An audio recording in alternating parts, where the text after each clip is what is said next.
सच्ची प्रेत कथा का साक्षी बना। एक शाम में कुछ लोगों के साथ बैठा था जो एक कार्यक्रम के बाद रुक गए थे। मुझे याद आता है कि वह कोई ध्यान का सत्र था। वह सब लोग मेरे इस कार्यक्रम में दूसरी या तीसरी बार आए थे और भारत के बारे में, मेरे विचारों के बारे में जानने या मेरे साथ सिर्फ कुछ वक्त बिताने के लिए बहुत उत्सुक थे। इसलिए मैंने ही उन्हें कुछ देर बातचीत करने के लिए रोक लिया था। जिस केंद्र में यह सत्र आयोजित किया गया था वह मेरे आयोजक के घर, जहां मैं रुका हुआ था, से लगा हुआ ही था। इसलिए वापस जाने की कोई जल्दी नहीं थी। आयोजक स्वयं घर जा चुकी थी, मगर घर अधिक दूर नहीं था, इसलिए हम वहां बैठकर गप्पे मारते हुए जब तक चाहे शाम गुजार सकते थे। ध्यान के समय जो धीमा संगीत चल रहा था उसके स्वर अभी भी जारी थे और हम सब दुनिया भर के दर्शनों पर चर्चा का आनंद ले रहे थे। तभी अचानक बिजली और संगीत बंद हो गए और अगले क्षण दोनों फिर चालू हो गए। हम सब आश्चर्य से एक दूसरे को देखते रह गए। भारत में यह कोई आश्चर्य की बात नहीं होती।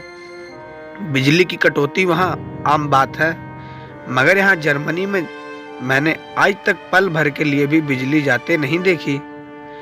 पूरे समय व्यवधान रहित बिजली मुहैया की जाती है। मेरे मित्रों ने कहा कि खैर, कभी कोई बहुत बड़ी समस्या आने पर ऐसा भी हो सकता है, मगर अपवाद स्वरूप ही ऐसा होता है। कुछ टूट गया होगा और दूसरी लाइन से जोड़ने के लिए बिजली बंद करनी पड़ी होगी। कुछ पल के लिए इस कैफियत से हम सब संतुष्ट हो गए। हम फिर बातों में मशगूल हो गए, लेकिन 2 मिनट बाद फिर वही हुआ। हम फिर एक दूसरे की तरफ ताकते हुए इंतजार करने लगे। ऐसा 3 बार हुआ तो यह सामान्य बात नहीं थी। क्या मामला है देखने के लिए हम उठ खड़े हुए और सोचा अपने आयोजक से बात की जाए कि पहले भी कभी ऐसा हुआ है क्या। जब हम ध्यान वाले कमरे से बाहर निकले, हमें सामने वाला दरवाजा बंद होने की आवाज सुनाई दी और जब मैंने खिड़की से बाहर झांक कर देखा तो एक काला साया भागता दिखाई दिया।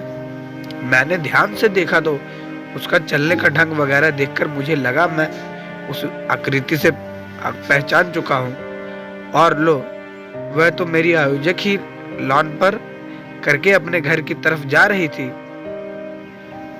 सामने पहुंचकर उसने दरवाजा खोला तो कमरे का प्रकाश उस पर पड़ा और मेरा शक दूर हो गया।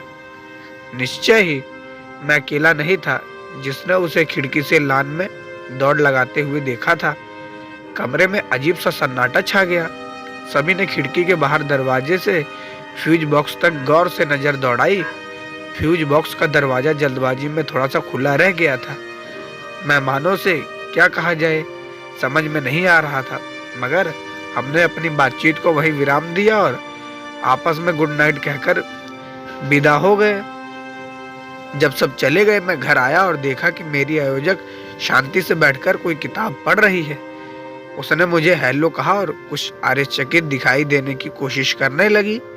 मैंने सीधे सीधे पूछा, अपने मेन स्विच से कमरे की बिजली क्यों बंद की थी। उसने फिर वही झूठा आश्चर्य प्रकट करते हुए कहा, नहीं, वह मैं नहीं थी। मैं तो पूरे समय यही थी। लेकिन मैं जानती हूँ। अब उसकी आवाज जरा धीमी हो गई। कभी कभी ऐसा होता है यहाँ। मुझे लगता है कि कोई अतृप्त आत्मा है जो प्रकाश के लिए इधर उधर भटकती रहती है। मुझे लगता है कि निश्चय ही मैं उस वक्त भौचक रह गया होऊंगा और उसे अविश्वास और आश्चर्य से घूरता हुआ सोच रहा होऊंगा कि इस बात पर बहस करना मौजूद होगा या नहीं। मैंने कोई बात ना करना ही उचित समझा। अगर वह इतना बड़ा नाटक कर सकती थी तो अब अपनी बात से पीछे हटने वाली नहीं थी, इसलिए बहस में क्यों उलझा जाए। मैंने विषय बदल दिया, लेकिन यह स्पष्ट कर दिया कि मैं इन फिजूल की बातों पर बिल्कुल विश्वास नहीं करता। एक अनोखी अनुभूति हुई मुझे। एक मजेदार वाक्य मेरे साथ हुआ था। एक और सीख मुझे मिली, सिर्फ अंधविश्वासी लोग ही दुनिया में नहीं बसते, बल्कि अंधविश्वास को निष्वसनीय बनाने के लिए, उसे और आगे ले जाने के लिए कुछ लोग स्टंट भी कर सकते हैं। तो ये थी हमारी आज की कहानी। आशा करते कहानी आपको पसंद आई होगी। कहानी कैसी लगी अपनी राय कमेंट करके जरूर बताएं। साथ ही वीडियो को लाइक कर दें और शेयर कर दें। चैनल पर नए हो तो सब्सक्राइब करना ना भूलें। साथ ही बेल आइकन को प्रेस करके ऑल पे सेट कर दें ताकि ऐसी ढेर सारी मनोरंजक कहानियां हम आप तक लाते रहें सबसे पहले। मिलते हैं फिर अगली वीडियो में, तब तक के लिए धन्यवाद।